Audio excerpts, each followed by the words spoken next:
आप लोगों के पास आऊंगा तो समझूंगा, लेकिन उससे पहले ईरान पर हमले के बाद बढ़ी हलचल। सीरिया लेबनान के बीच वार्ता, युद्ध पर दोनों देशों के बीच वार्ता।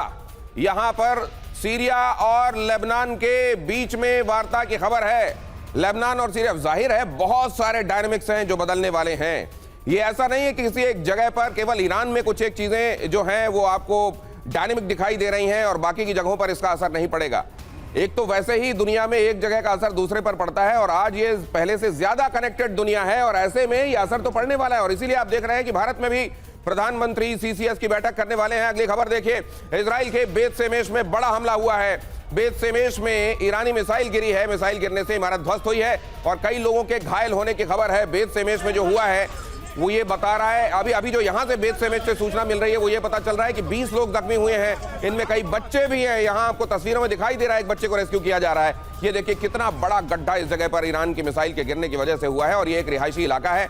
यहाँ आप देख रहे हैं पूरा स्ट्रक्चर, यहाँ जो आसपास थे वो तहस नहस हो गए हैं, ध्वस्त हो गए हैं। ये बच्चा भी उसमें जख्मी हुआ है, बच्चे को ले जाया जा रहा है रेस्क्यू करके। 20 लोग जख्मी हुए हैं जिनमें से कुछ की हालत गंभीर बताई जा रही है। बेत शेमेश से आई ये खबर अब से कुछ देर पहले भी मैंने आपको बताई थी और अब ये विजुअल्स आ गए हैं जिनके साथ मैं आपको ये बता रहा हूं। Abu Dhabi, United Arab Emirates पर लगातार ईरान के हमले हो रहे हैं।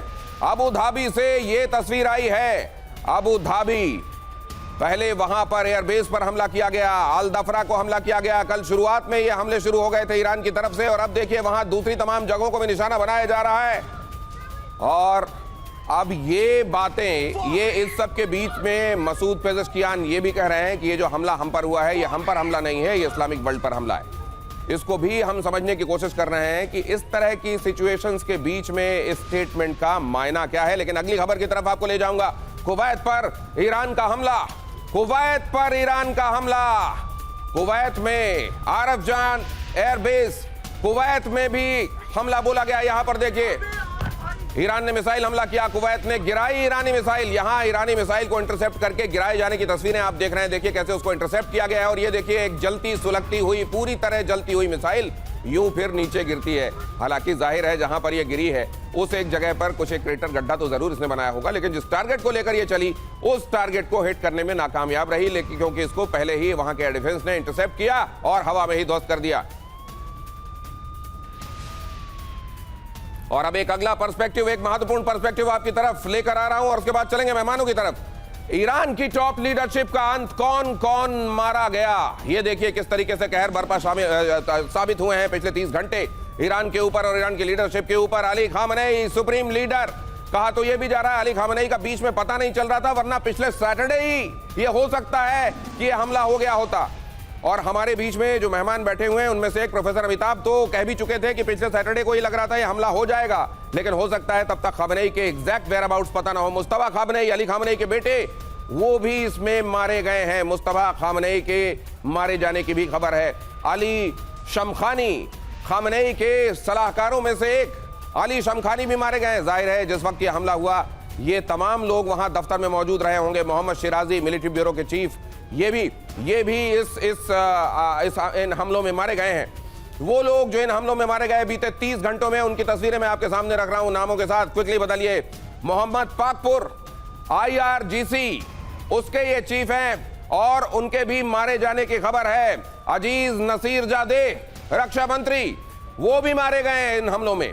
यहां पर रक्षा मंत्रालय, खुफिया विभाग का जो वहां जो मुख्यालय है, इन तमाम महत्वपूर्ण जगहों को निशाना बनाकर यह बमबारी की गई है। अब्दुल रहीम मुसावी, चीफ ऑफ स्टाफ, इनके भी मारे जाने की खबर। ये महत्वपूर्ण लोग मारे गए हैं। जाहिर है मल्टी लेयर उन्होंने व्यवस्था जरूर कर दी थी अपने यहां गवर्नेंस की, लेकिन इन तमाम लोगों के मारे जाने से फिर भी फर्क पड़ेगा।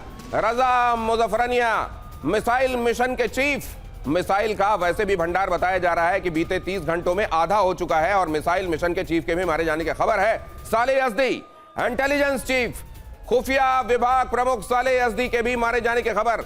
हसन जबल अमिलियान, जिनके चेहरे दुनिया के पास अभी नहीं है, जिनके चेहरे अभी दुनिया ने जाने नहीं है, केवल नामों से ही उनको जाना जा रहा है। जाहिर है उसकी जगह पर आपको केवल अक्स दिखाई दे रहा है, चेहरा नहीं दिखाई दे रहा है। हुसैन जबल अमिलियान भी उनमें से एक, SPEND के चेयरमैन है। ये ईरान की टॉप लीडरशिप में वो महत्वपूर्ण चेहरे जो बीते 30 घंटों में मारे गए हैं आपके सामने यहाँ हमने रखा है। और जाहिर है ये कहा जा रहा है कि व्यवस्थाएं इसको प्रीएम्प्ट करते हुए की गई हैं।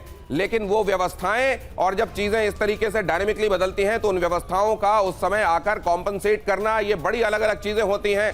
हाँ, नकवी साहब के पास एक बार फिर से चलूंगा। नकवी साहब, ये जो अरेंजमेंट्स किए गए हैं, मल्टी लेयर अरेंजमेंट्स जिनको नाम दिया जाता है, क्या ये वाकई पूरे उतरेंगे इन टेस्टिंग मोमेंट्स में?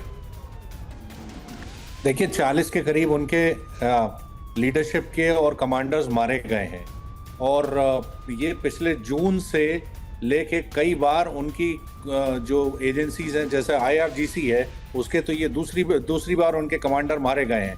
अब इनका रिप्लेसमेंट कितनी जल्दी हो सकता है ये तो आगे देखना पड़ेगा, बट ऐसा लगता है जिस तरीके से ईरान अभी तक जवाबी हमला कर रहा है, ऐसा लग रहा है कि थोड़ा बहुत उनका कमांड और कंट्रोल स्ट्रक्चर इंटैक्ट है, बट आगे कब तक रहेगा ये हमें देखना पड़ेगा अगले 24 और 48 घंटों में।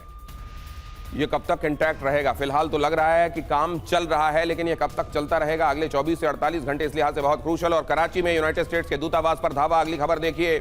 कराची भी चले आइए जरा। और जब हम आपको कराची की तरफ लेकर आ रहे हैं, ऐसा नहीं है कि बहुत ज्यादा दूरी है ईरान से इस हिस्से की। यहाँ पर यूनाइटेड स्टेट्स के दफ्तर पर धावा बोला गया, अमेरिकी काउंसलेट में आग लगा दी गई है। यहाँ पर आपको दिखाई दे रहा है कराची में गुस्साई भीड़ ने धावा बोला, 32 ईरान समर्थकों को मारी गोली। गोलीबारी में 10 से ज्यादा लोगों की मौत हुई है। तो आने वाले दिनों में अमेरिका को इस तरह के गुस्से का सामना भी करना पड़ सकता है, जहां अलग अलग जगहों पर उसके प्रतिष्ठानों पर हमला बोला जा सकता है। हालांकि ये बात जाहिर है यूनाइटेड स्टेट्स में भी इस तरह के अटैक के पहले ये सारी बारीकियां इन पर काम हुआ होगा, सोचा गया होगा कि ऐसी स्थिति में क्या हो सकता है, क्या किया जा सकता है। लेकिन यहां कराची में इसका होना यह भी बता रहा है कि बाकी जगहों पर, खास तौर से मुस्लिम देशों में जहां भी दूतावास काउंसलेट हैं, वहां पर अब सुरक्षा को लेकर और सतर्क रहना पड़ेगा। मनीष झा, देखिए, इसमें कोई दो राय नहीं कि फिलहाल जो मुस्लिम देशों की स्थिति है वो देखने के लिए, बयानबाजी के लिए ईरान के साथ पहले दिखते आए थे, लेकिन सबको पता है और यही वजह है कि ईरान उन पर हमला कर रहा है, क्योंकि इन देशों ने इजराइल के साथ मिलकर इस प्रोग्राम को इम्प्लीमेंट कराया है और उन्हें यह लगता था कि एक बार ईरान खत्म तो फिर अब असली मुस्लिम देश का चेहरा आपको नजर आएगा। उन्होंने जो ये धन दौलत इकट्ठा की है, देखिए सीधी सी बात है, दुबई और कतर, दोहा, ये तेल अवीव के ज़्यादा करीब हैं बजाय तेहरान के, कम से कम जीवन शैली के तौर पर। और इसीलिए आज की तारीख में ये सब चाहते थे कि तेहरान का किला ढहे ताकि वो आज़ाद ज़िंदगी जी सकें, और वो सब कुछ हो चुका है। लेकिन हाँ, अभी वो चाहेंगे कि एक अपील की जाए तेहरान के साथ, जो वो करने वाले भी हैं और कर भी रहे हैं। तो मतलब आप ये इशारा कर रहे हैं कि समूचे मुस्लिम वर्ल्ड में कम से कम एक जो बड़ा तबका है वो अपने आप को ट्रांसफॉर्म्ड तरीके से देखना चाहता है।